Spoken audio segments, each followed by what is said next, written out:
Good afternoon and welcome to the latest issue of Print21, the Australia and New Zealand print industry's weekly video news bulletin from Print21.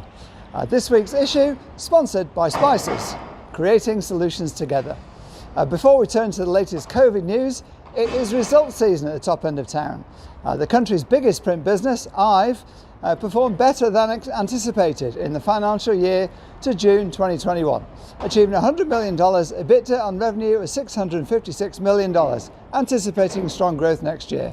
Its EBITDA excluding JobKeeper was $85 million, net profit after tax $30 million, or $19.9 million excluding JobKeeper.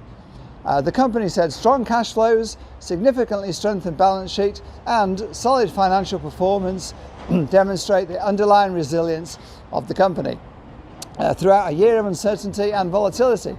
EBITDA was up by 3%, its net profit after tax rose by 7.5%, of revenues that slipped by 3% lower than last year. The company has $107 million cash in hand, reduced its debt by $59.8 million to $77 million, and it has $30 to $40 million earmarked for growth opportunities, which include ramping up its Lasoo digital business, growing in the fibre-based packaging segment, and for bolt-on acquisitions.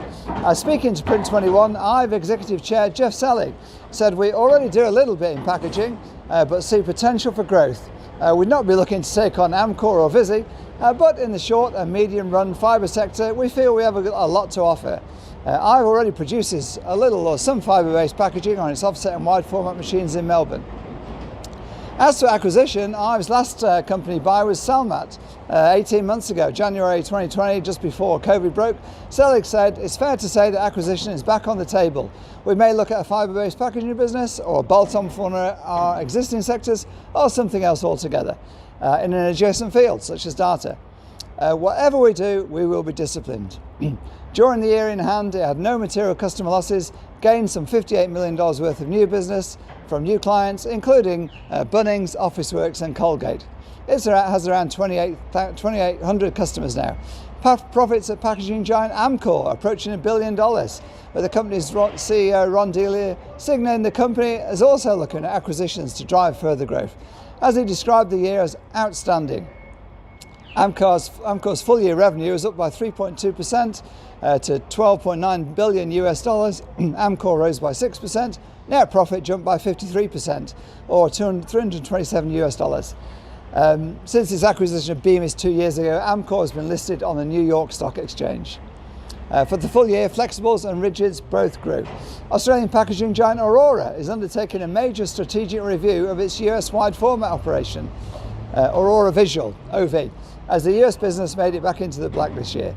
Brian Lowe, CEO of Aurora, told Print21 that the major strategic review of OV will be looking at both internally, externally, and at the market, and whether Aurora in fact is the natural owner of the business. That review will be complete by Christmas. Sales revenue was flat for Amcor, $3.54 billion, but on a constant currency basis was 7.8% up on last year. Net profit up 23.7%, and on a constant currency basis up by a third, 34%. The other big story of the week is of course COVID. I'm standing in front of what would be normally a heaving bar in my local pub, which is empty. COVID affecting staff across the Tasman. Printers in any of the 12 Sydney LGAs or staff there facing further restrictions on going to work, with a permit needed from Saturday. Print staff who live in one of the 12 LGAs and want to go to work have to carry that permit from New South Wales, declaring that they are an authorised worker and that they cannot work from home. Also from Saturday, staff who live outside those 12 LGAs but come to work inside them, a print shop there, and there's plenty of print businesses there, also need an authorised worker permit to go to work. And from next Monday, workers in the 12 Sydney LGAs of concern, and they're on the Print21 website, will need either proof they've either had at least one dose of vaccine or there's a rapid antigen testing implemented at their work site. They'll need that to go outside.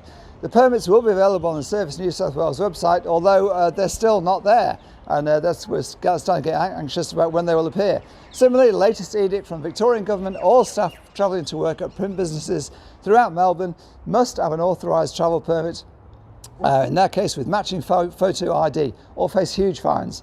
Print businesses can download the official form from the Victorian Department of Justice.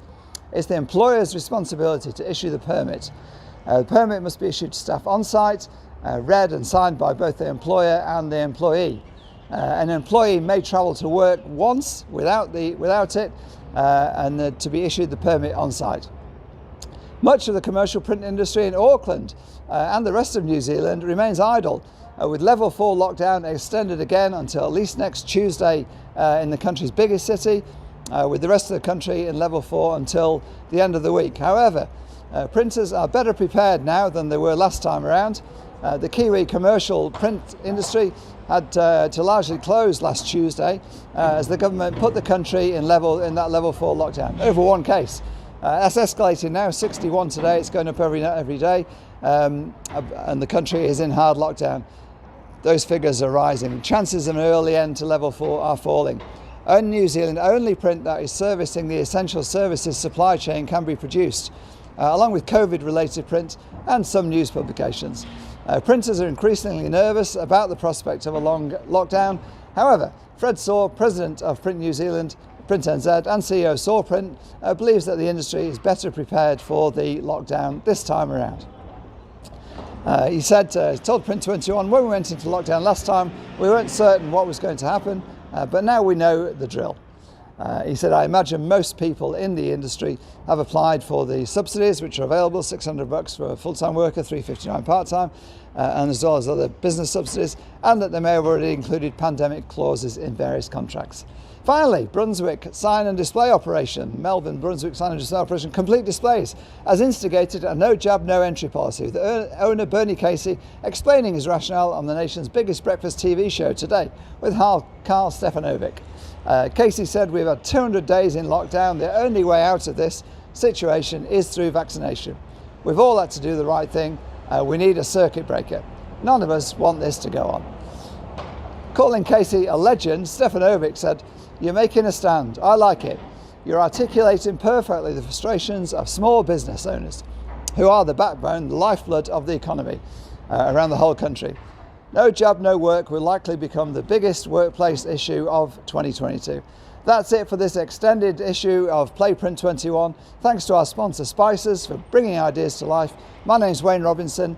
Stay safe, get vaccinated, and we'll see you next week for another issue of Play Print21.